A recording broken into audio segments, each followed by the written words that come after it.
Buenos días, yo soy Jacqueline Adriana Lara Valdés y voy a exponer unos temas para el proyecto que trata sobre hablar sobre los temas que hemos visto a partir del 28 de septiembre hasta la fecha. Primero empezamos a hablar sobre la economía en Nueva España, las inversiones de los empresarios que tenían que ser no hispanos. Hablamos también sobre la finalidad de la corona, pagando con la apropiación de todas las tierras y aguas. También vimos sobre la Convención Católica, castellano y también las lenguas prehispánicas. También hablamos sobre los grupos sociales, que algunos son los españoles, los peninsulares, los mestizos, los negros, los criollos, los castras, zambas y mulatos.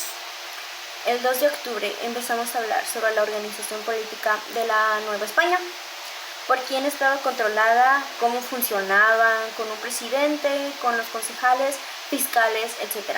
También hablamos sobre las reformas políticas y administrativas de la guerra de independencia y también hablamos sobre la revolución industrial. Ahora vamos con el 6 de octubre.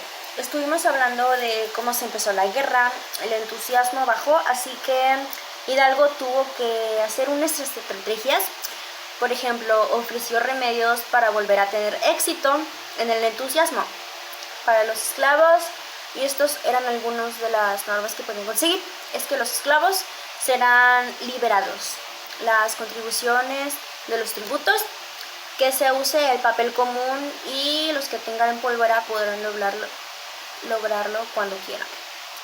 El 9 de octubre estuvimos hablando cuando José María se une a Hidalgo. Es cuando lucha de Morelos y el nacimiento de México. También estuvimos hablando de los Estados Unidos mexicanos. También hablamos sobre los proyectos en donde se nació, los liberales y los conservadores. También fue uno de los que estuvimos hablando. Después vamos al 12 de octubre.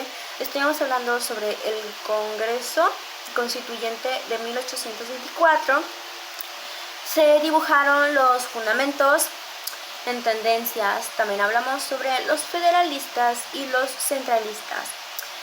El día 13 estuvimos haciendo tarea, así que no pudimos seguir con el tema, pero el 16 de octubre sí.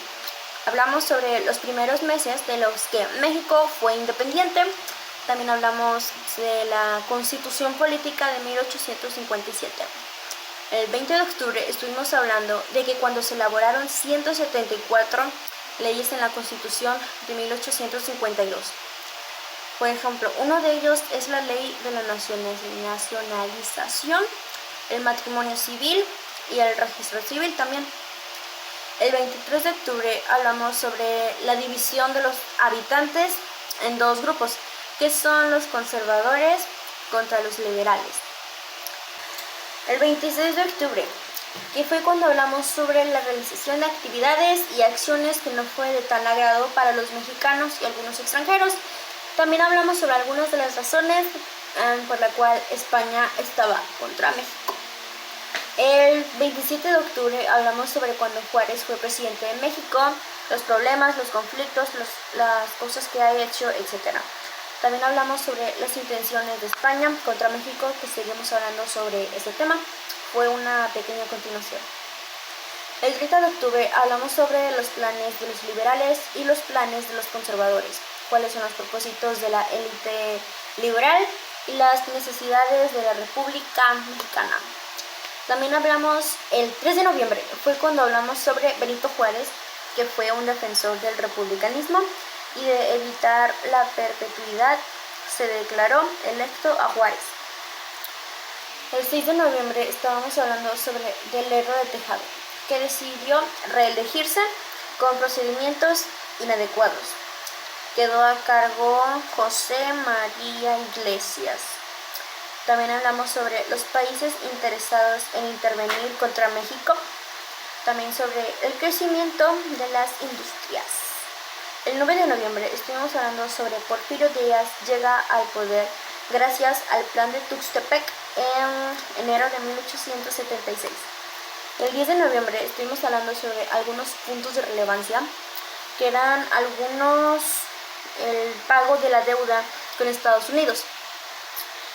También hablamos sobre la indemnización por los daños y perjuicios que han sufrido.